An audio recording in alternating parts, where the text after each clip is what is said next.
Fala Hiro, tudo bem com você? Seja bem-vindo aí a mais um vídeo aqui do nosso canal, um canal dedicado para falar tudo sobre longevidade, como viver mais, como viver melhor, como cuidar de um idoso teimoso e como fazer para que você mantenha a sua juventude pelo maior tempo possível. Muito prazer, eu me chamo Hiroki Shinkai, sou médico especialista em geriatria e longevidade. Tenho 45 anos e isso exatamente, eu estou envelhecendo igual você, só que eu descobri alguns hacks, algumas estratégias para diminuir a velocidade do envelhecimento. É sobre isso que nós vamos falar hoje.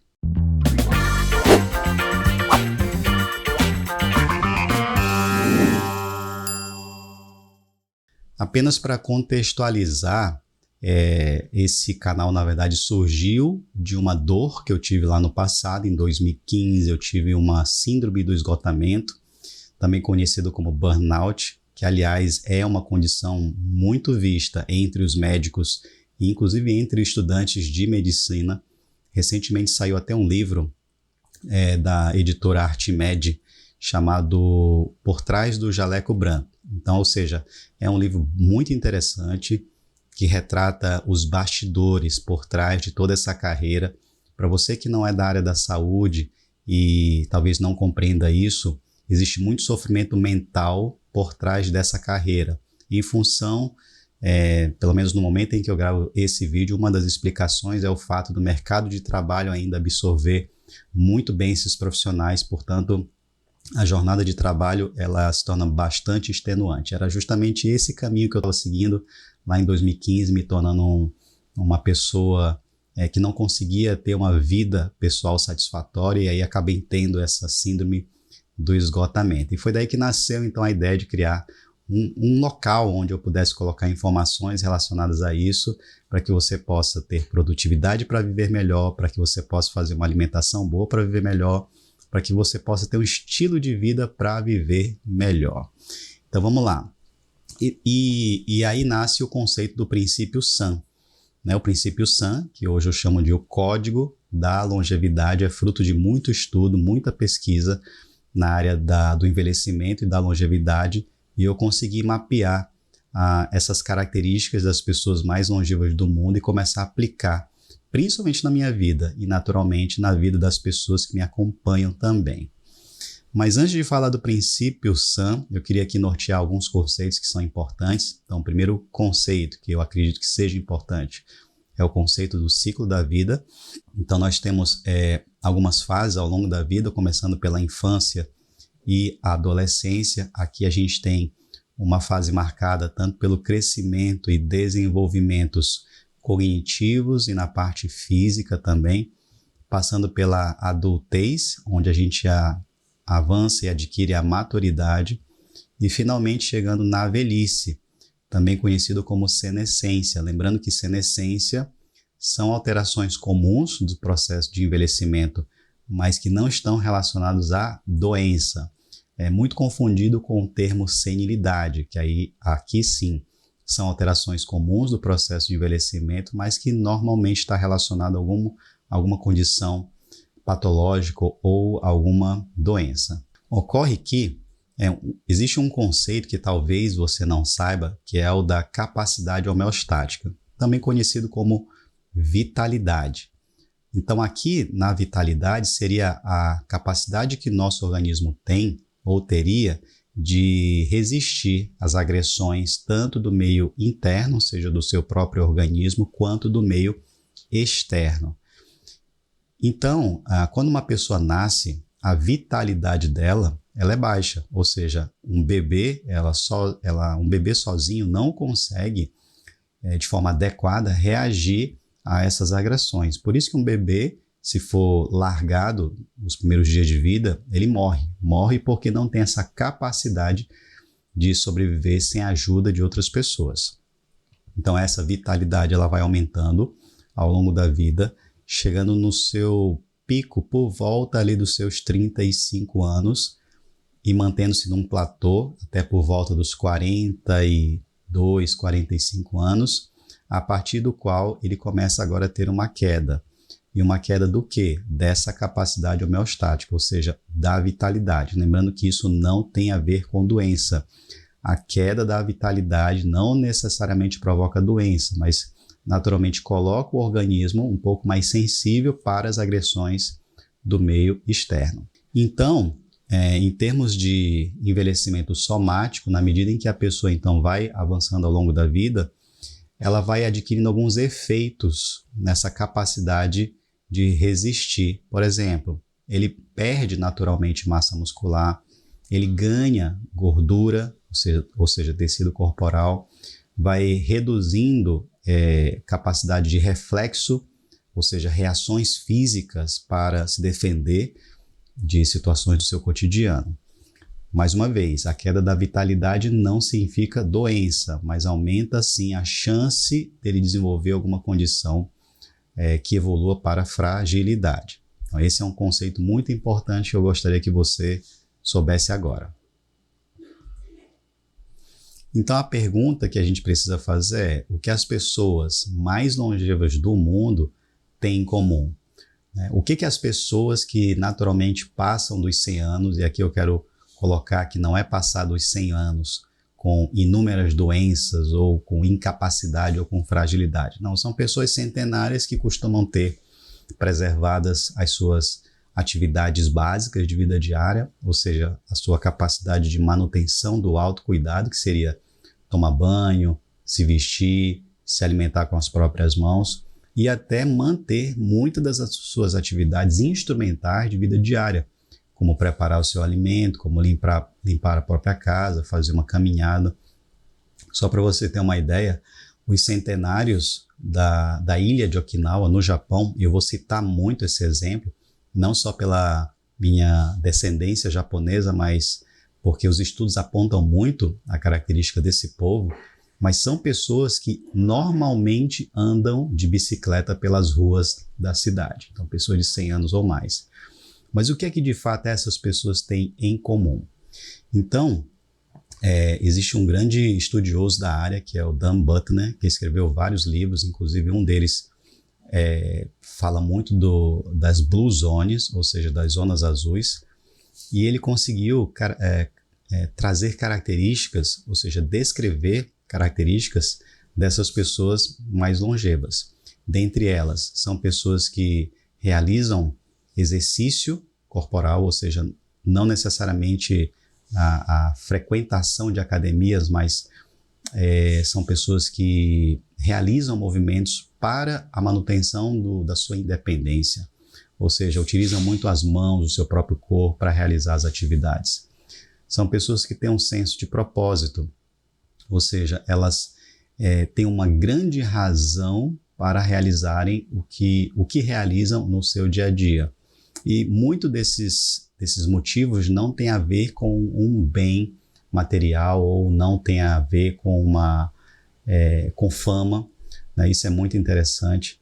Um terceiro atributo seria desacelerar. Então, são pessoas que utilizam recursos do trabalho para alcançar o seu propósito, ou seja, o trabalho é um meio e não é necessariamente o fim, ou seja, as pessoas nessas áreas que são localizadas em regiões geográficas completamente diferentes e com culturas bem diferentes, elas possuem um atributo que é o de não colocar o trabalho em primeiro lugar. Ou seja, o trabalho é importante, mas é utilizado para alcançar outros objetivos que não seja apenas o recurso financeiro ou a posse de bens materiais. E por isso eles trabalham, ou seja, na medida certa. Então eles desaceleram. Uma outra característica que é muito falada na ilha de Okinawa é o hara hachibu, que significa estômago ou barriga 80%, ou seja, as pessoas lá comem não para se empanturrarem, mas comem apenas para se saciarem, ou seja, para se sentirem satisfeitas, mas ao mesmo tempo com uma certa sensação de eu poderia comer mais. Mas esse é um atributo muito interessante que certamente está relacionado à maior longevidade desse povo. Outra característica é a preferência por alimentos verdes. Eu vou mostrar aqui um estudo mostrando em termos de proporção, qual é a proporção de alimentos verdes que esse povo ingere. Vinho às 5, essa é uma característica, embora a gente não possa, de forma errônea, atribuir ao álcool, mas muito provavelmente as substâncias antioxidantes presentes no vinho, principalmente o resveratrol. Então, o resveratrol é talvez uma das substâncias antioxidantes mais estudadas hoje no mundo e com evidências claras de que ele pode sim prevenir doenças cardiovasculares e aumentar o tempo de vida saudável. A comunidade significa o quê? Você estar no meio de pessoas que apresentam pensamentos, comportamentos e propósitos semelhantes. Então, isso arrasta um povo para um denominador em comum, que no caso desse estudo são as pessoas mais longevas. Amizade, então, essas pessoas elas adquirem ao longo da vida pequenas, mas sólidas amizades, ou seja, são pessoas nas quais você pode contar ao longo da vida. No Japão, inclusive, ele se denomina o termo moai, que seria esse grande amigo que seria o anjo da guarda que mutuamente iriam conviver ao longo da vida. Inclusive, uma curiosidade, lá também no Japão, existe aí um evento anual que é o Encontro das Amigas Centenárias de Okinawa. E por que amigas centenárias? Porque tradicionalmente, estatisticamente, aliás, em quase todas as regiões do planeta, a mulher vive mais, inclusive no Brasil. Então, no Japão também não é diferente, a mulher vive mais, o homem tende a morrer um pouco antes, então as mulheres ficam viúvas, mas ao mesmo tempo carregam ao longo de uma vida toda essa amizade muito forte, muito sólida, que faz com que aumente a expectativa de vida. E uma outra característica significa primeiro os que se ama, ou seja, colocar a sua família, seu núcleo familiar ou seu contexto de pessoas muito próximas que você pode considerar como família, como primeiro lugar. Então, primeiro os que se ama é um atributo das pessoas mais longevas do planeta Terra. E aí, durante essas várias leituras que eu realizei, eu consegui categorizar em grandes pilares esse comportamento. Então, eu tenho o comportamento, por exemplo, do exercício, que ele entra no pilar do movimento. Lembrar que o movimento, sob a minha ótica, não significa apenas um movimento corporal, necessariamente no sentido de executar uma ação que gere gasto calórico. Não é necessariamente isso, você vai entender. Quando a gente fala sobre o saciar 80%, a preferência por alimentos verdes e o uso do vinho, eu estou aqui colocando um pilar do alimento, mas que também não significa somente exposição ou estímulos que entram pela boca, porque essa muitas vezes pode ser uma interpretação que não se encaixa no princípio sã. E por último, você vai perceber que desacelerar, propósito, comunidade, amizade e família se encaixam no pilar do sentimento, ou seja, são atributos que fortalecem sentimentos positivos que geram uma série de mudanças no organismo, principalmente relacionados à serotonina, dopamina e ocitocina, para fazer com que as pessoas vivam mais.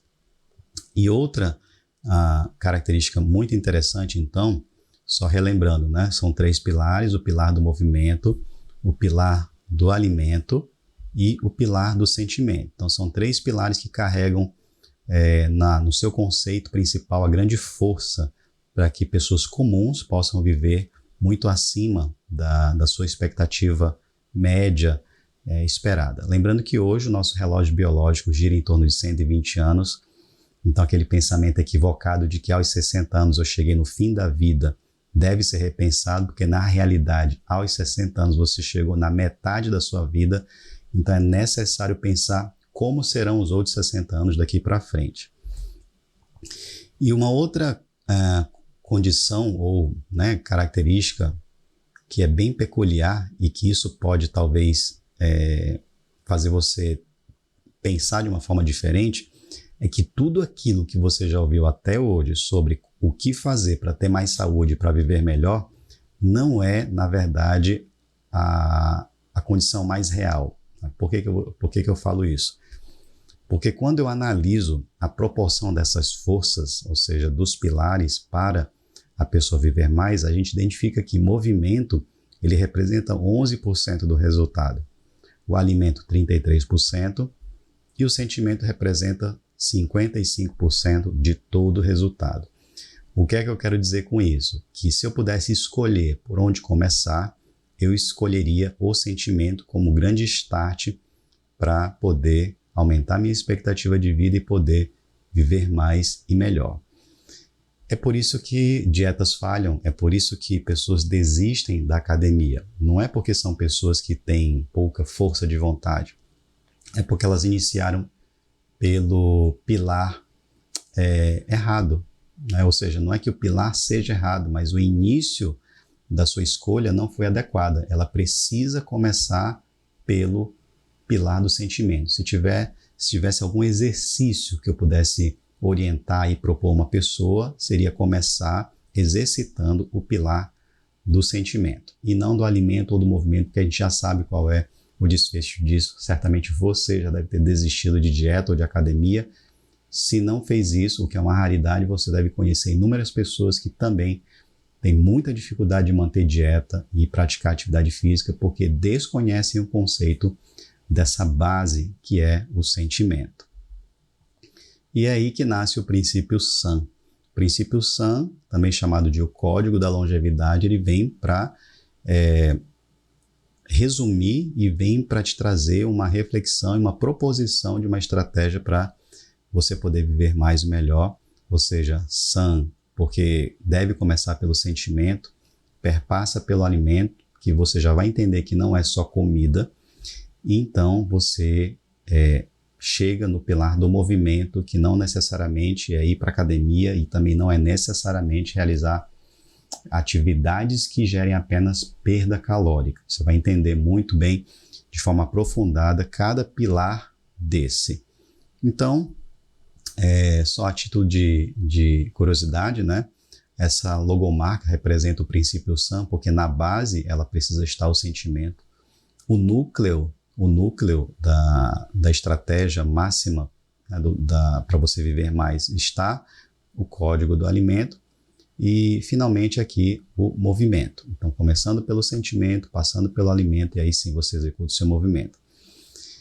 Então, mas de forma didática, eu vou explicar de trás para frente. Né? Por que isso? Porque do mais simples para o mais desafiador. Eu vou começar falando do movimento, depois vamos falar do alimento e a gente finaliza com o sentimento. Então vamos começar pelo código do movimento. Então, primeira coisa, tá? Existe um conceito chamado NEAT, que significa Non-Exercise Activity Thermogenesis, que o significado, a tradução mais literal seria atividade termogênica não relacionada ao exercício. Ou seja, para você ter gasto calórico, não é necessariamente fazendo caminhada, fazendo corrida, fazendo academia. Atividades simples do dia a dia, como por exemplo andar, limpar, lavar, ficar de pé, varrer, lavar a louça, tudo isso são atividades que geram algum consumo, alguma energia calórica. E alguns estudos, inclusive esse que foi publicado na PubMed, revelam que você pode ter um acréscimo de até 2.000 quilocalorias por dia extras se você executar essas tarefas. Inclusive existe uma tabela mostrando o que é que cada ação dessa pode gerar ao longo do dia. Você pode até buscar depois aí pelo Google. Se encontrar essa tabela, eu vou deixar aqui linkado na descrição. Mas não significa que é uma coisa que vai gerar 2.000 calorias, não, mas é o acúmulo de pequenas coisas ao longo do dia, que você, ao longo do dia, vai somar esse gasto energético e pode ser justamente a diferença entre você se manter dentro da sua faixa normal de peso e composição corporal e estar na faixa de sobrepeso ou obesidade. E aqui é bem interessante, né, porque é uma frase que eu peguei: nossos avós queimavam 5 vezes mais calorias do que nós com atividades físicas cotidianas, sem recorrer a exercício. É óbvio que muitas vezes o idoso de hoje, principalmente aqui na nossa realidade cearense, são pessoas que cresceram na lavoura, na roça, e tudo aquilo gerava muita perda calórica. Mas mesmo assim, ainda que você não tenha essa oportunidade, se você executar algumas ações que eu vou mencionar a partir de agora, isso pode facilitar e aumentar seu NEAT, certo? Inclusive, ficar sentado durante 1 hora pode reduzir a sua expectativa de vida por alguns minutos. Então veja que é um esforço que eu estou fazendo aqui gravando essa aula que tende a durar 1 hora, então eu estou trocando um pouco da minha expectativa aqui para entregar um conteúdo para você. Então por isso que eu acho que agora você já deveria dar o seu like, tá? Então dá o seu like aqui para a gente poder continuar o nosso trabalho. Então, olha só, os equipamentos manuais. Tudo aquilo que você puder optar, existe lá o eletrônico e o manual, né? Opte pelo manual, porque isso vai facilitar a execução do NEAT. Tenha um cachorro, que aliás, essa observação das zonas azuis, identificou-se que essas pessoas têm um pet. E tem muitos estudos mostrando que o pet pode realmente mudar o humor da pessoa, pode trazer um estado de calmaria, pode minimizar sintomas de estresse. Então, ter um pet pode ajudar bastante. Plante e cuide. Então, pessoas que têm o hábito de cuidar de uma planta, ou seja, né, e aí você pode escolher qual é a planta que você quer. Eu, por exemplo, tenho um bonsai de Nim, um bonsai que já tem aproximadamente 15 anos. Então, essa é a planta aqui que eu cuido, né, na minha casa. E temos um pet também, né, um Yorkshire que a gente tem aqui como já membro da família, acaba nos beneficiando, né, desse fator que eu não sabia, né, ao adquirir o pet a gente não sabia dessa possibilidade, mas hoje a gente sabe que é importante. Livre-se do controle da TV. Eu sei que não é fácil, né? Se você tem a minha idade, certamente é do tempo em que as TVs eram de tubo e não tinham controle remoto, a gente tinha que se levantar e trocar o canal, e hoje em dia você consegue trocar o canal apenas por um comando de voz. Então, tudo isso trouxe facilidades, mas por outro lado pode atrapalhar e ser um desafio no processo de viver mais e melhor. E outra dica que é um pouco incomum, mas pode ajudar, é sentar-se no chão. Essa orientação vem lá da ilha de Okinawa. As pessoas lá, elas não têm mesa, né? Na verdade até têm, mas elas têm um hábito maior de comer no tatame. E a mesa geralmente é uma mesa bem baixa que foi feita para as pessoas comerem lá sentadas no chão. Inclusive eu tive algumas oportunidades de ir ao Japão e no local onde a gente morou lá tinha a mesa convencional, né, com cadeiras, e tinha essa mesa no tatame que fazia com que a gente se esforçasse mais, tanto para sentar no chão quanto para se levantar. E, na média, essas pessoas longevas do Japão, elas costumam sentar e levantar o chão em torno de 100 vezes por dia. Então, é muito tempo. Elas sentam ali para tudo. Para tomar um chá, para fazer uma leitura, para assistir, de repente, uma TV, para conversar com amigos. Então, essa é uma característica que você pode adaptar no seu contexto. Por exemplo, aqui a gente gosta muito de sentar no chão para jogar jogos de tabuleiro. Então essa é uma característica que pode também te ajudar. Aí vem algumas características que são incomuns, né? Então movimentar significa entrar em ação. O movimento da qual a gente quer promover aqui não é necessariamente sair correndo na rua, mas significa entrar em ação. Entrar em ação para realizar algo que é importante na tua vida. Como por exemplo, quando eu estou gravando esse vídeo, eu estou entrando em ação. Eu poderia só ficar no campo do pensamento. Eu gostaria de gravar um vídeo sobre sobre o princípio SAM, uma única aula sobre o princípio SAM. Mas não, eu preferi tomar a decisão de realizar. Então, preparei todo o estúdio aqui para fazer o vídeo, tem um roteiro e estou fazendo. Então, isso significa entrar em ação. Código do movimento também, ele se refere a falar menos e fazer mais. Tem muitas pessoas que ficam, eu gostaria de fazer tal coisa, eu pretendo fazer tal coisa, meu sonho é fazer tal coisa, e não faz. essas pessoas não estão entrando em movimento. E a natureza é muito sábia. Tudo que para apodrece. Se você pensar, se o vento parar, ele deixa de ser vento, ele morre. Se a água ficar muito tempo parada, ela apodrece. E o ser humano é a mesma coisa. Se você ficar parado, você também vai, de certa forma, estagnar e acelerar ainda mais o seu envelhecimento. E por essa razão, então, para a gente fazer um exercício do movimento aqui, mais uma vez eu te peço, dê um like. Quando você clica no botão do like, ali no dedinho, você está entrando em ação e você já está executando o código do movimento. Você não está só no campo do pensamento. Perfeito? Então vamos dar sequência aqui e falar sobre o código do alimento agora. Antes de iniciar, eu quero alinhar aqui alguns conceitos também que são importantes. Então, qual é o conceito do alimento que eu quero te promover aqui? Alimento é todo estímulo externo que afeta o equilíbrio interno, acrescentando ou retirando energia. Essas palavras que estão em negrito são extremamente importantes, porque tudo aquilo que você recebe através desses estímulos, eles ou vão acrescentar energia ou vão retirar energia. Mas, Dr. Hiroki, comida também tem essa característica? Sim. Se você come alimentos super industrializados, certamente ele vai mais tirar energia do que acrescentar energia no teu corpo. E aqui, os estímulos que você vai estar recebendo, eles podem vir da boca, ou seja, aqui eu vou falar de paladar / olfato, mas os estímulos também podem vir a partir da visão e da audição.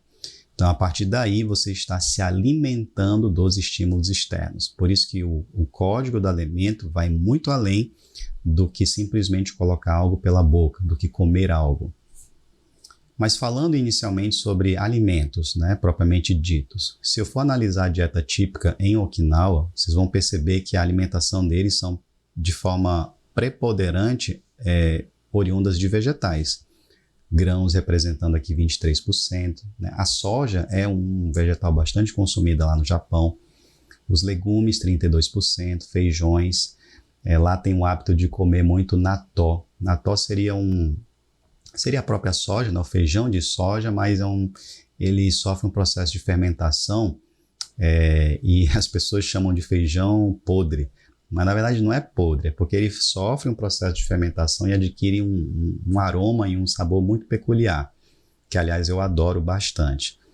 E uma das coisas que faz com que a população lá talvez viva mais é o fato de que nesse alimento, que é o nató, ele tem uma alta concentração de menaque-7, que é um tipo de vitamina K2 que auxilia muito ali na prevenção de doenças cardiovasculares, porque ele retira o cálcio dos tecidos moles e direciona para os ossos. É o alimento que mais possui a vitamina K2. Mas lá também há um consumo relativamente pequeno, de peixe, carne, ovo, ou seja, veja que a proteína é sim importante, tá? Mas não é a grande proporção alimentar lá no Japão. Laticínios 8% e outros alimentos ali por volta de 6%.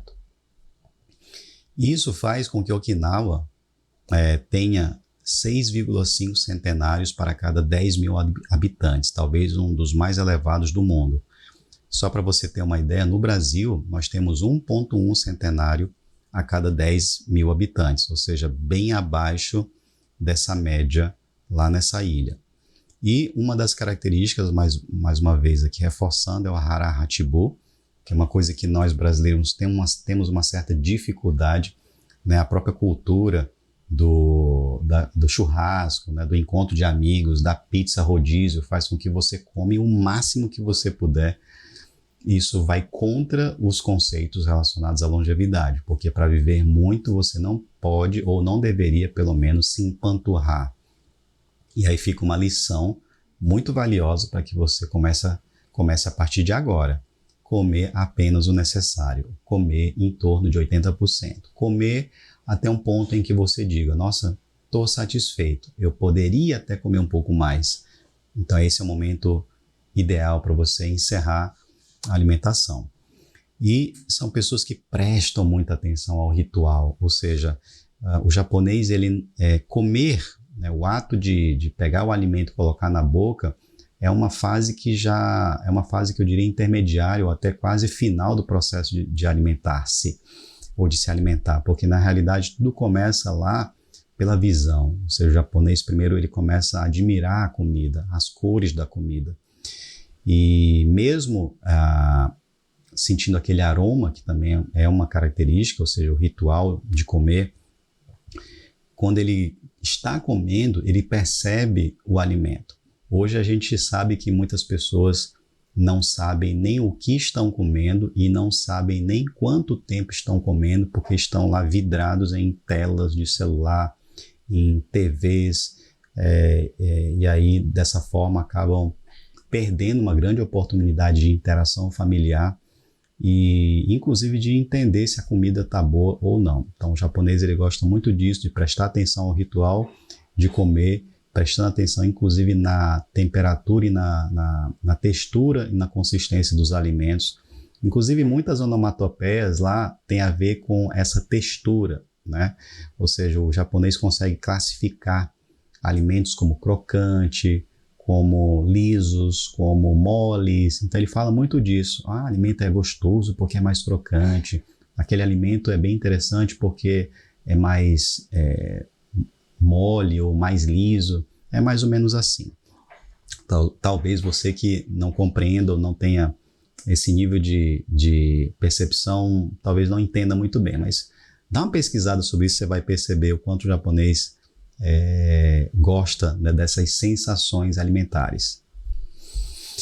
E aí vai uma preocupação, né? Ou seja, pessoas que comem com pressa ou que comem com preocupação, ou seja, aquilo que eu falei, né? Elas trabalham demais e reservam pouquíssimo tempo para comer.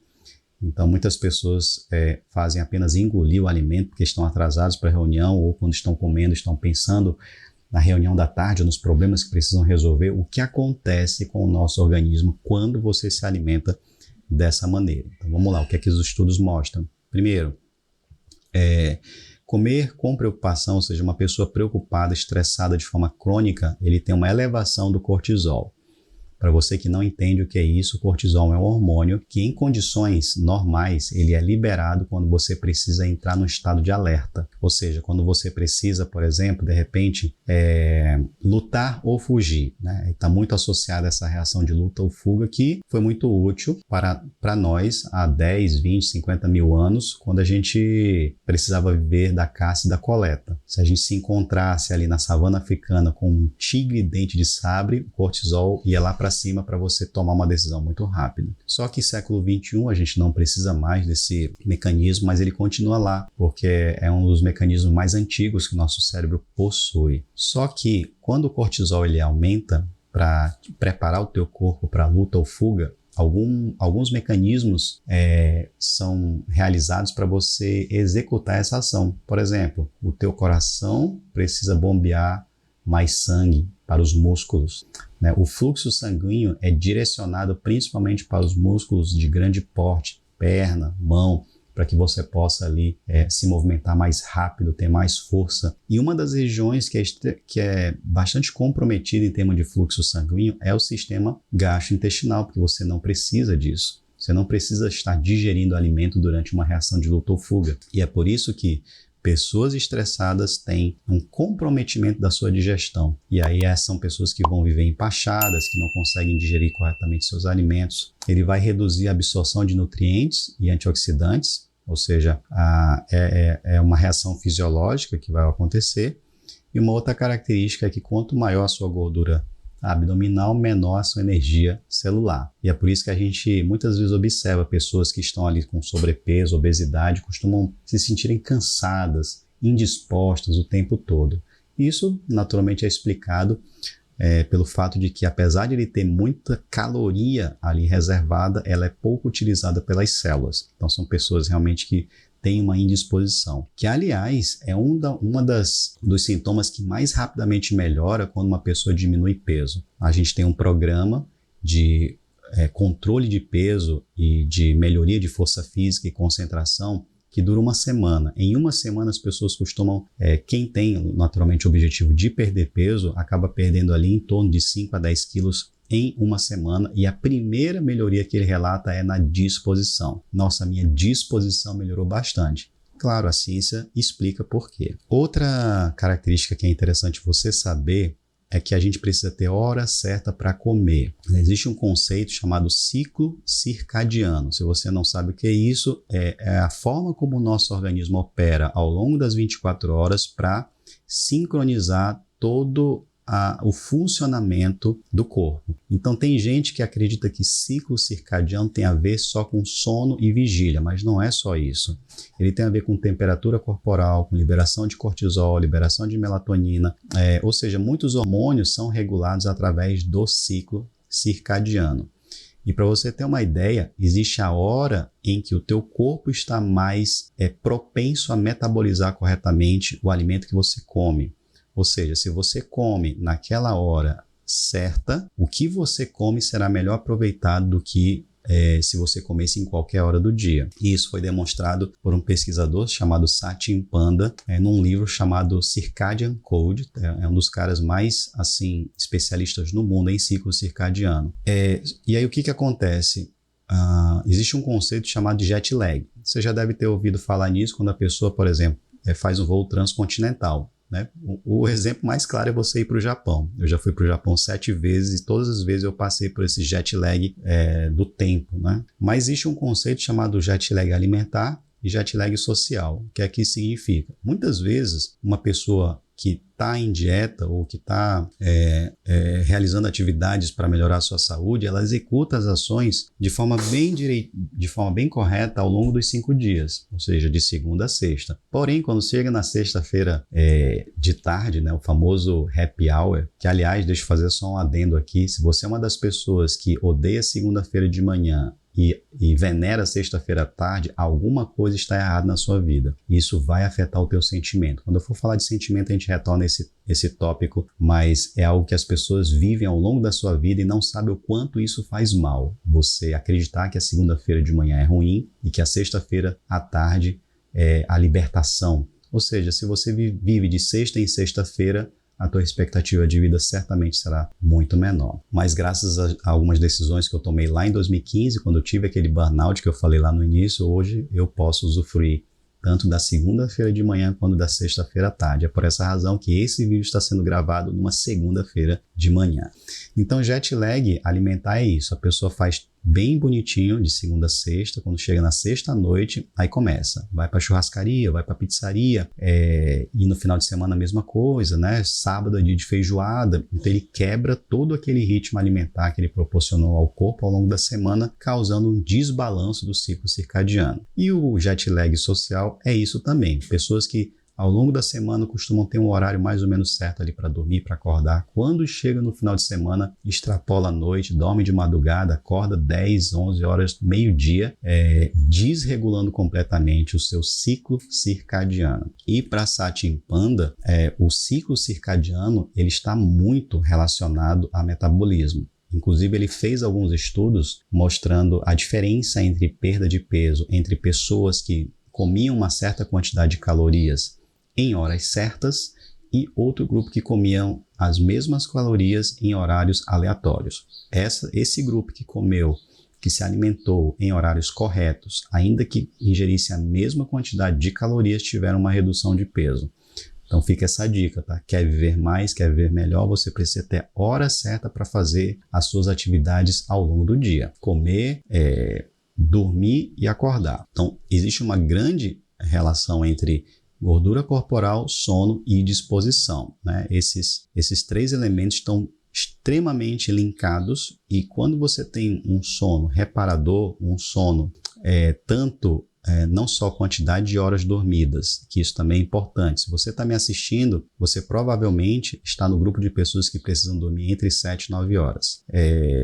Mas não é só isso, é a hora de dormir, porque não adianta você também dormir 1 hora da manhã e acordar às 10 horas. Isso desbalança o teu ciclo circadiano. Aí você pode me falar, não, eu sou uma pessoa noturna. Eu vou te dizer que não existe esse conceito de pessoa noturna. Se você ler um livro chamado Por que Nós Dormimos, de um autor chamado Matthew Walker, é um dos maiores especialistas em sono no mundo, você vai entender que não existe uma pessoa noturna. Algumas pessoas podem sim prorrogar o tempo de iniciar o sono. Por exemplo, uma pessoa normal, entre aspas, né, deveria dormir ali por volta de 8, 9 horas da noite. Algumas pessoas, principalmente na adolescência, os adolescentes podem necessitar de um sono um pouquinho mais tarde, 11 horas da noite, mas nada que ultrapasse muito isso. Pessoas que dormem meia-noite, 1 hora da manhã, isso é um distúrbio do sono. Isso não é normal. Não existe pessoa noturna, tá? Se você está fazendo isso, certamente você está acelerando o seu envelhecimento. E aí eu vou fazer também aqui uma breve explicação sobre suplementos. Será que usar uma suplementação ajuda? Será que realmente faz sentido ou é tudo marketing da mídia? Então a minha resposta é assim: depende. A suplementação isoladamente, ela não vai lhe ajudar a trazer grandes resultados, porém, a gente sabe que alguns micronutrientes, né, vitaminas, ômega, glutamina, melatonina, ou seja, são micronutrientes que podem de fato ter benefícios comprovados, inclusive, né, muitos desses elementos, resveratrol, colágeno tipo 2, magnésio, o K2-MenaQ7 que eu expliquei agora há pouco, tem sim benefícios para o organismo, mas ele de forma isolada talvez não alcance o seu máximo potencial de resultado. Então eu costumo dizer assim, que o suplemento ele deve, dentre outras coisas, servir como um suporte transicional. Ou seja, imagine uma pessoa que passou a vida toda comendo arroz, feijão, e, sei lá, farinha, né? Ou, sei lá, baião de 2, e ele precisa, de repente, emagrecer. Tá? Vamos pegar esse exemplo, que é o exemplo mais clássico que surge. E essa pessoa não vai, da noite para o dia, começar a comer salada.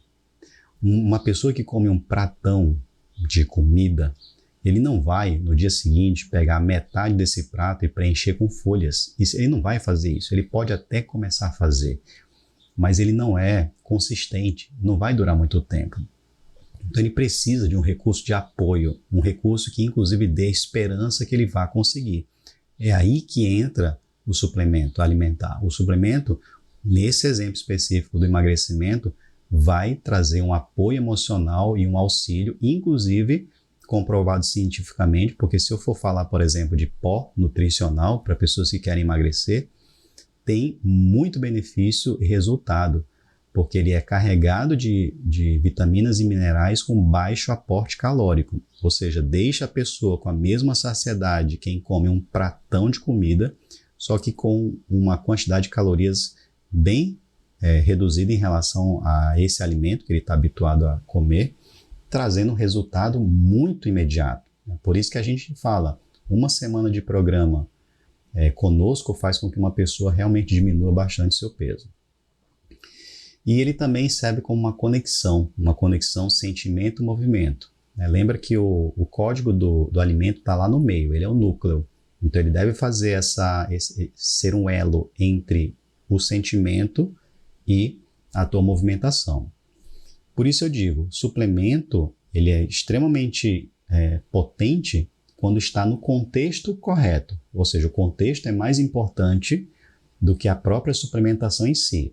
É aí que entra o outro pilar. Se você usa suplementação de forma isolada na sua casa, sem nenhum tipo de acompanhamento ou orientação, você não vai ter resultado. E é por isso que a suplementação hoje, considerada pela Anvisa como alimento, pode ser comercializada em supermercado, em mercantil, em farmácia, não necessita prescrição médica, porque não é tarja vermelha. Ou seja, se um suplemento alimentar é tão fácil de adquirir, por que as pessoas não têm resultado? É porque o suplemento não funciona? Não é isso, é porque o contexto em que ele é utilizado não é o adequado. O contexto é a peça importante para que o suplemento alcance o seu máximo resultado. Você está utilizando a suplementação próximo de pessoas que têm o mesmo propósito, que estejam tendo um acompanhamento especializado, aí sim ela vai ter grande resultado, que é justamente o pilar seguinte, que é o pilar do sentimento. Mas ainda continuando com o código do alimento, falamos um pouco da boca, a gente vai entrar um pouco agora na questão do estímulo visual e da audição. Lembrando que boca, eu me referi a paladar e olfato, então é a resposta ao alimento visual e auditivo. Quando você decide colocar um pedaço de doce, uma barra de chocolate na boca, é porque provavelmente você se alimentou já de outros estímulos que te induziram a colocar aquilo na boca. Por exemplo, você amanheceu, você está com tédio e de repente você resolve abrir rede social e começa lá a arrastar e verificar lá o feed, né, das postagens. Você não está com vontade de comer nada, você só está com tédio. De repente você olha lá uma propaganda, uma publicidade sobre um mega lançamento de uma barra de chocolate plus, não sei o que, aerado, não sei o que. E só de ver aquela imagem, você que não estava com vontade de comer, você sente o desejo de comer. De repente você até tem essa barra de chocolate lá na sua geladeira, lá na sua despensa. O que é que você faz? Você vai lá e vai comer. Não estava com fome, mas só de ver, só de receber o estímulo visual, você acabou tendo a reação de comer. Outra coisa, você não está com fome ou você está num processo de dieta, mas de repente você está assistindo TV, de repente está assistindo YouTube e aí tem as propagandas, né? Não sei se você está assistindo essas propagandas durante o meu vídeo, mas tem as propagandas, de repente aparece lá uma peça de hambúrguer sendo fritada numa chapa, tanto com aquele som, aquele ruído, aquele chiado lá de uma carne fritando, e uma pessoa do lado fazendo aquele gesto de sentindo aquele cheiro e com uma sensação de contentamento. E aí você está em dieta e não pode comer esse tipo de alimento. Só que não tem como mais fugir. Você caiu na armadilha do estímulo auditivo visual. Então não tem como você escapar. Você vai querer de alguma forma comer e ter a mesma sensação que aquela pessoa na publicidade está tendo. Certo? Então, lembrar que quando você coloca o alimento na boca, muitas das vezes você já caiu você já está respondendo a um estímulo visual e auditivo. E a visão, ela não está relacionada apenas ao contexto de imagens, né? E aí saindo um pouco dessa questão da dieta, né? Porque a imagem, ela te influencia em várias outras áreas da vida, como por exemplo, você está aqui de boa, acordou bem, está feliz, aí de repente você liga a TV, ou você abre uma rede social, ou você abre YouTube e aparece uma notícia, né? Terremoto na Turquia. Aí você vai lá e vê. Então você estava bem, mas só de ver aquelas imagens, o teu humor, o teu ânimo, o teu estado emocional ele já começa a cair. Entende? Então, lembra, o código do alimento não é só aquilo que você põe pela boca. Então, quando você vê essas imagens, você agora começa a se sentir mal. E aí, sentir mal afeta o pilar do sentimento. E quando afeta o pilar do sentimento, ele começa agora a reverberar novamente no alimento e que resulta numa perda de movimento. Então, veja que tudo está linkado. O princípio Sun tem uma descrição bastante robusta para que você possa viver mais e melhor. Mas não é só de imagem também. Ou seja, a visão também afeta o teu sono. Como assim? Uma das coisas que a gente aprendeu sobre o ciclo do sono, e que inclusive gerou um prêmio Nobel de Medicina em 2017, esses pesquisadores descobriram que quando você acorda e se expõe à luz natural, você dispara um relógio interno que vai contabilizar as horas que você vai ficar acordado para que quando chegue a noite você durma. O que é que a gente vê muito hoje? As pessoas acordam, ficam dentro do seu quarto com tudo apagado, ou no máximo se mantêm dentro de casa com luz artificial e elas não disparam o início desse tempo através de um gene chamado gene clock. E aí chega a noite, a pessoa não tem sono e aí começa a acreditar que é uma pessoa noturna. Percebe? Então, se você é uma pessoa que tem dificuldade para dormir, a primeira coisa que você deveria fazer ao acordar, se expor à luz natural durante 10 minutos. Aquela luz que tem uma luminosidade particularmente intensa, entra pelos seus olhos, ativa o gene clock e começa a dizer, começou o dia desse rapaz, começa a contagem regressiva a partir de agora. Então, se você não sabia disso, é uma das medidas mais eficientes e eficazes para você que tem dificuldade para dormir à noite, é se expor à luz natural de manhã. Em relação à audição, a gente tem aqui o som. Então, assim, o som ele pode trazer uma sensação de incômodo, por exemplo, carros buzinando, construção civil, britadeira, tudo isso te traz um incômodo e te faz reagir de forma ruim. Ou seja, esse tipo de alimento, que é o alimento auditivo, vai afetar o teu sentimento. Ou pode ser um som relaxante, um som de mar, um som de vento, um som de chuva, um som, sei lá, de um bebê, né? São sons que te trazem boas sensações e bons sentimentos. Mas a audição também é responsável por captar música. Então, músicas que têm um tom menor, elas geram um sentimento e um comportamento negativo. E músicas que têm um tom maior vão gerar o oposto, ou seja, sensações positivas. Inclusive tem uma pesquisa, um estudo bem interessante que mostrou uma determinada cena com fundo musical, em um primeiro momento com uma música triste e em um segundo momento com música alegre. E pediu para os participantes descrever a cena. E apesar deles não perceberem que a cena era a mesma, a história criada por eles foi diferente, ou seja, revelando que de fato a música afeta a interpretação que a pessoa tem sobre o contexto. Se você é uma pessoa que está habituada a ouvir músicas com tons menores, comece a prestar atenção nisso, tá? Se você não sabe o que é isso, dê uma pesquisada na internet para verificar quais são as músicas que apresentam tons maiores. Elas vão te provocar um senso de felicidade maior. Mas não é só isso. As músicas cantadas, elas têm também palavras, né? Elas têm um significado. Se você está habituado a ouvir música que fala de traição, de arrependimento, de morte, de tragédia, você começa a se sentir dessa forma e com isso começa a se comportar dessa maneira. Então olha mais uma vez como as coisas estão linkadas. Músicas que contêm palavras negativas te fazem se sentir de forma negativa e te geram ações ou movimentos negativos. Que seria o quê? Ficar deitado, sem fazer nada, sentado, assistindo TV o dia todo, por exemplo.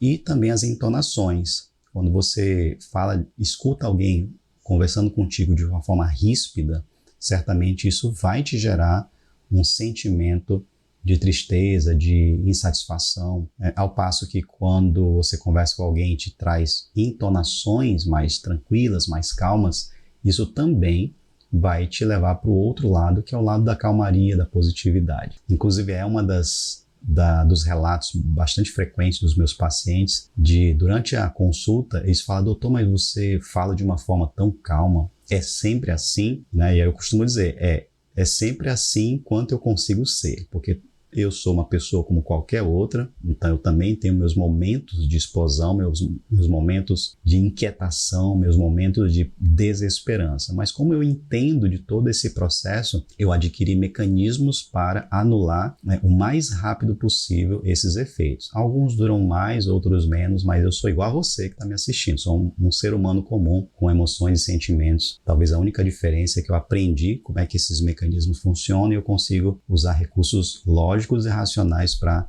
anular sentimentos ruins e naturalmente, né? Eu sou muito bom em prevenção também. Então, hoje em dia, eu não assisto TV, eu não escuto músicas com letras depreciativas, rádio é outra coisa que eu não escuto, e quando, por alguma razão, a minha secretária aqui, ela escuta uma notícia ruim, eu saio do ambiente ou eu coloco um fone de ouvido para não ouvir aquela notícia. Então você pode até pensar assim, mas será que é necessário tudo isso? Olha, o quanto você quer mudar, né? O quanto você realmente quer ter resultado e prosperar na sua vida. É necessário fazer pequenas coisas que a maioria das pessoas não fazem. Portanto, o alimento é potencial de energia para o movimento.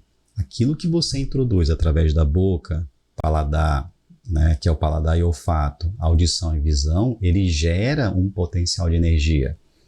Aquilo que você se alimenta, se forem estímulos que retiram energia, o seu movimento será pobre. Agora, se você se alimenta de estímulos que geram energia, aí sim você aumenta o teu potencial de movimento. E movimento é o quê? Capacidade de realizar ações. Portanto, se eu pudesse aqui colocar aqui uma interseção entre os estímulos que vem pela boca, pela audição e pela visão, eu vou te dizer que existe o máximo potencial que você pode alcançar em algum momento. Portanto, olhe na sua vida e perceba que tipo de alimento você está introduzindo no teu corpo. Lembrando que alimento não é só comida, são estímulos visuais e auditivos também. O que é que você está colocando para dentro do teu corpo? Porque isso vai gerar um potencial de energia. E quanto maior o potencial de energia, maior o teu movimento. E movimento significa realizar ações, não ficar parado. Cuidado com o seu alimento, ele pode atrapalhar, ele pode impedir o seu movimento. Você é uma pessoa que procrastina muito, deixa tudo para depois, preste atenção naquilo que você está colocando para dentro do seu corpo. É isso que está impedindo de você de realizar o que precisa ser feito. E para encerrar, vamos falar sobre código do sentimento. É importante explicar dentro desse código, primeiro, que sentimento é diferente de emoção. A emoção é uma reação imediata a um determinado estímulo, como por exemplo, medo, raiva, espanto. Você está dirigindo carro ou moto, de repente alguém passa na tua frente subitamente, você vai se sentir espantado, ou você pode sentir um ligeiro medo. Ali é uma reação quase que incontrolável. Já o sentimento não, o sentimento é um componente cognitivo de percepção e avaliação de alguma coisa. Ou seja, o sentimento ele precisa de uma interpretação para que ele ocorra. Por exemplo, o amor, a gratidão, a esperança, a confiança. Você não sente gratidão muitas vezes só através da emoção. Você até pode sentir gratidão pela emoção, mas você pode sentir gratidão de forma cognitiva e consciente. Por exemplo, se eu pegasse ali 10 pessoas que foram chamadas a atenção pelo chefe delas. Vocês não estão fazendo trabalho direito, vocês precisam melhorar aqui, aqui, ali. Pode ser que uma parte dessas pessoas pense assim, mas que cara chato, que cara rabugento, só fez brigar comigo. Mas o outro grupo pode pensar assim, nossa, muito obrigado por você ter falado, eu não tinha percebido que eu não estava tão bem nesse aspecto do meu trabalho. Então, sentir-se grato, ela depende de um componente racional. Você precisa interpretar o contexto para gerar um sentimento. E essa interpretação é de responsabilidade sua, não é do meio externo. Eu tenho ingratidão por culpa dele. Não, isso não existe. Porque o sentimento ele é seu, não é dos outros. Ele precisa ser processado por você, ok? Então, pode parecer a mesma coisa, emoção e sentimento, mas não são. Você consegue controlar e manipular o teu sentimento. A emoção se origina no sistema límbico, ou seja, naquela mesma região de luta ou fuga que eu falei agora há pouco. Já o sentimento não, é processado no córtex pré-frontal, que é essa região mais nova e recente da nossa evolução. Sistema límbico não, é a parte do cérebro mais primitiva que nós temos. A emoção quase sempre é incontrolável e pode influenciar no pensamento, né? Ou seja, por que eu digo quase sempre incontrolável? Vamos pensar, por exemplo, na raiva. A raiva é uma emoção, mas dependendo do quanto você consegue refletir sobre aquela emoção raiva, você pode gerar um determinado sentimento. Eu posso, por exemplo, nesse mesmo exemplo do trânsito, né? Você estava lá e uma pessoa furou o sinal, atravessou o sinal vermelho e você ficou com raiva. A princípio, aquela emoção ela é disparada, porque primeiro você se assustou e depois do susto veio a raiva. Mas que cara inconsequente, mas que cara irresponsável. Então você sentiu raiva. Porém, em alguns momentos você pode rapidamente reverter essa emoção criando um sentimento diferente. Por exemplo, imagine que você começasse a pensar, poxa, mas e se a mãe daquela pessoa está morrendo e ele precisou furar o sinal? Mas E se não for isso? Não interessa. Não interessa se é ou se não é. O que eu estou dizendo é que você precisa controlar o teu sentimento. Não é o fato. Você não consegue controlar a realidade ou o fato. Você só consegue controlar a tua interpretação sobre ele. Então, interpretando dessa maneira, poxa, acho que ele atravessou o sinal vermelho porque a mãe está morrendo, você agora começa a ter compaixão. E o sentimento de compaixão é um sentimento positivo. Portanto, a emoção quase sempre é incontrolável, quase sempre, mas existem alguns momentos em que você pode controlar. E a emoção, ela influencia no pensamento. Portanto, quando você tem um sentimento de raiva e não consegue controlar e reverter isso, você começa agora a ter desesperança. Esse país não presta, a lei do trânsito não funciona, e você então começa a ter sentimentos ruins, porque não entende a relação entre emoção e sentimento. O sentimento é controlável, né? Naturalmente em pessoas sadias. Eu não estou aqui eu preciso excluir as pessoas que têm algum transtorno relacionados à atenção, ao humor. Eu estou falando de pessoas saudáveis. E o sentimento direciona a emoção, certo? Então,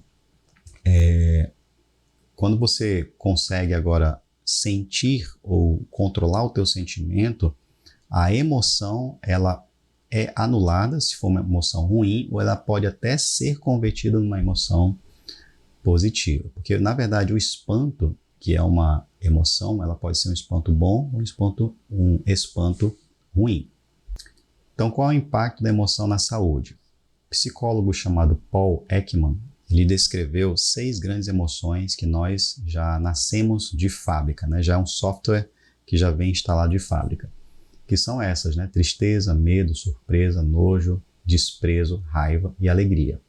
Notem que a alegria é a única emoção naturalmente positiva do ser humano. As outras, na sua grande maioria, são negativas. E a surpresa, ela é ambígua, né? Pode ser uma surpresa ruim ou uma surpresa boa. A tristeza, o medo e a raiva costumam disparar noradrenalina, cortisol, está relacionado à inflamação crônica, e doenças cardíacas, como câncer, Alzheimer.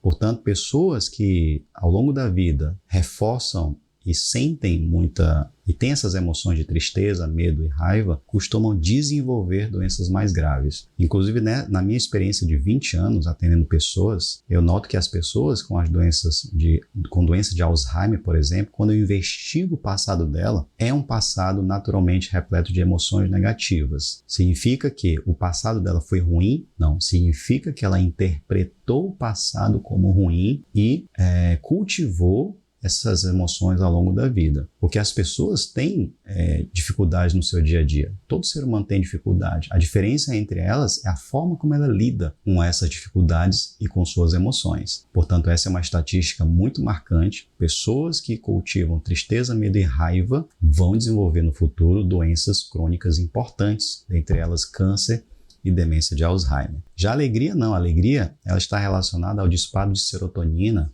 que é um neurotransmissor do contentamento, do prazer, a dopamina, que é o neurotransmissor da motivação. Então, tanto a motivação em buscar coisas boas para a tua vida, como motivação em afastar coisas ruins. E também a ocitocina, que é um neurotransmissor do amor, da agregação, da coletividade. Portanto, o que é que você precisa a partir de agora, se quiser viver mais? É cultivar a emoção da alegria.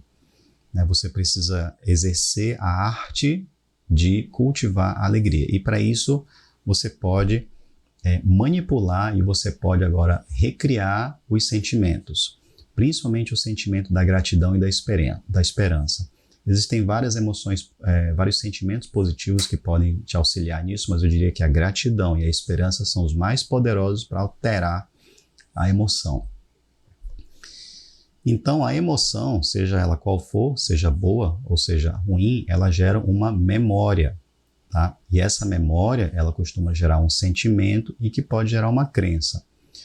Por exemplo, se você é uma pessoa que, de repente, saiu para passear com seu namorado, a sua namorada, e durante o seu lanche, na padaria, vocês romperam o relacionamento, isso gerou uma memória.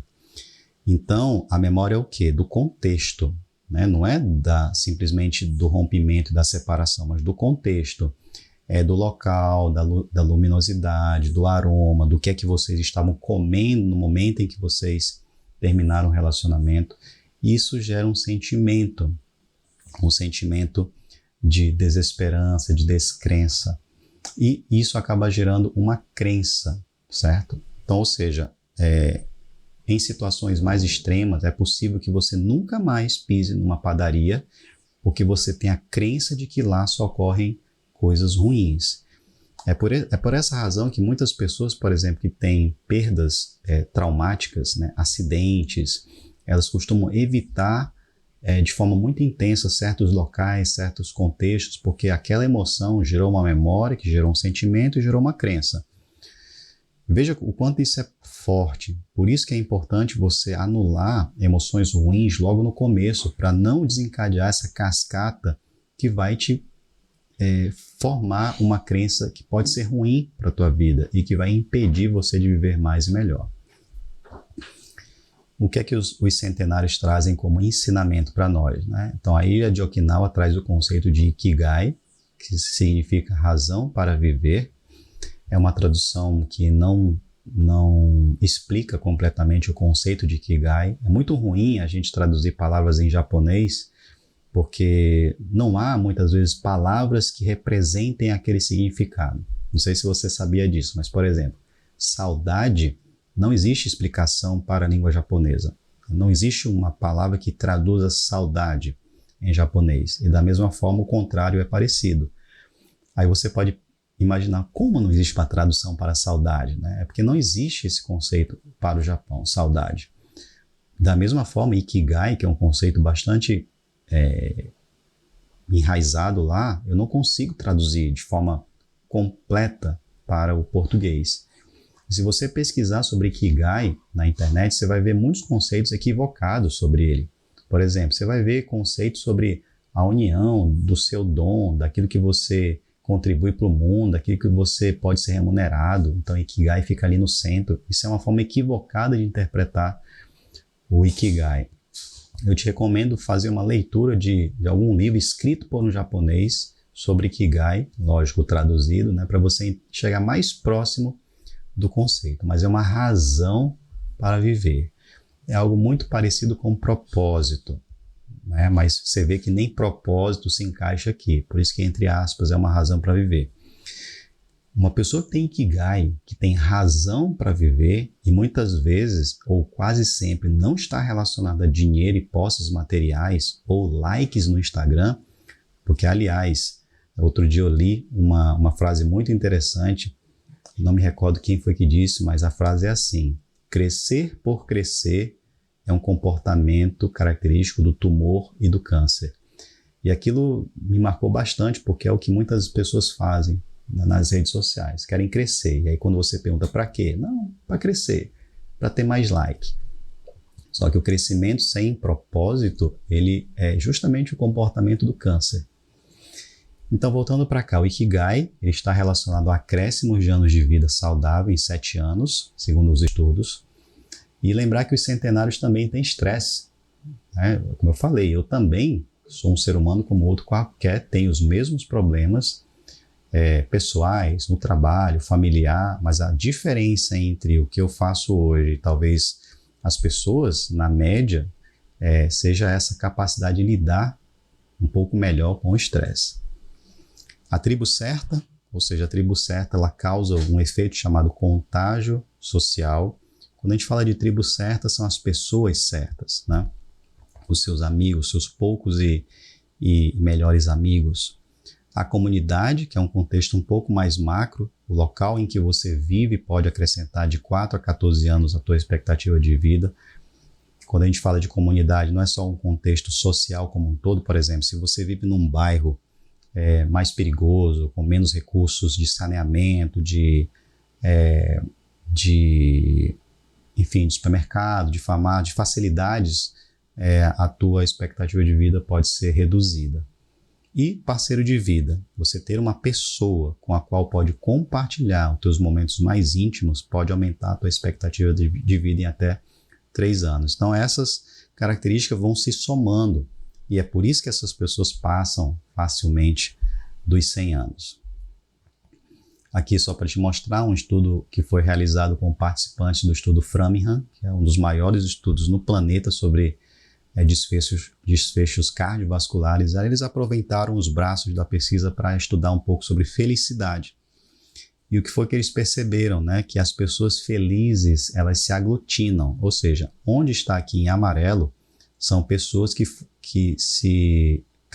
foram caracterizadas como felizes, segundo um instrumento de validação, na verdade um instrumento já validado e aplicado internacionalmente sobre felicidade. Então aqui onde está em amarelo são as pessoas felizes, e aí no seu entorno são pessoas próximas, ou são familiares ou são amigos. As bolinhas em verde, as pessoas em transição, e as bolinhas azuis, pessoas tristes. Então perceba que as pessoas felizes, elas convivem muito próximas uma das outras, e as tristes também. O que é que eu quero dizer com isso? Que a felicidade, ela também contagia. E esse contágio social da felicidade, ele pode se prolongar até 2 gerações de amizade. Por exemplo, se você é uma pessoa feliz, você vai contagiar o teu amigo, o amigo do amigo e o amigo do amigo do amigo. É mais ou menos assim. Então, o que eu quero dizer com isso é que para você viver muito e viver melhor, você precisa se associar, você precisa se aproximar de pessoas que têm um comportamento alinhado com uma pessoa longeva. Não tem como você, por exemplo, se alimentar de forma adequada se você só convive com pessoas que comem pizza e churrasco no final de semana. Não tem como. É um esforço fracassado. Não existe força de vontade suficiente para romper o comportamento de grupo. Não tem como. Então, como alterar o sentimento? Né? Primeira coisa, realizando o movimento. Então, qualquer tipo de movimento, quando você executa uma ação, você já altera toda a fisiologia do teu corpo. Então, melhora tédio, melhora desesperança, cansaço mental. Como você vai alterar o sentimento? Então, se alimentando de forma adequada. Não só alimento via boca, mas os alimentos auditivos, os alimentos visuais. Tudo isso vai melhorar a sonolência, indisposição, culpa e modulando seu ambiente. A recomendação, entre em um clube de alguma coisa, um clube de dança, um clube, sei lá, de esportes, aula de dança, né, escola de música, igreja. Igreja está muito relacionado à melhora na qualidade de vida, né, não pela questão religiosa em si, e nem é só pela questão espiritual, que é muito importante, mas é porque ela está no meio de pessoas que acreditam em algo maior. Lembra do propósito? São pessoas que têm um propósito. Por isso que a igreja, seja qual religião for, ela está associada a aumento na expectativa de vida. Grupos específicos, né, por exemplo, eu costumo incentivar muito que você se associe a uma empresa de marketing multinível. E algumas pessoas leigas não entendem o que é isso e aí fazem comparações equivocadas, mas eu já faço parte de um time de marketing multinível há 7 anos. E, ao contrário do que talvez você já tenha escutado falar, as empresas de marketing multinível não são empresas para você ganhar dinheiro. Eu sei que muitas vezes é isso que é propagado, mas o princípio do marketing de rede é o desenvolvimento humano, é você estar perto de pessoas com propósitos semelhantes. Então lembra, quando você está frequentemente envolvida com esse grupo, a tua mentalidade muda, o teu comportamento muda, a tua alimentação muda. Então eu recomendo fortemente que você procure se associe, porque certamente a tua vida vai mudar muito. A minha vida mudou demais desde 2015. Então criar um ambiente ao redor de você, de sua família e de sua comunidade que o incite sutil e inexoravelmente a seguir os comportamentos certos.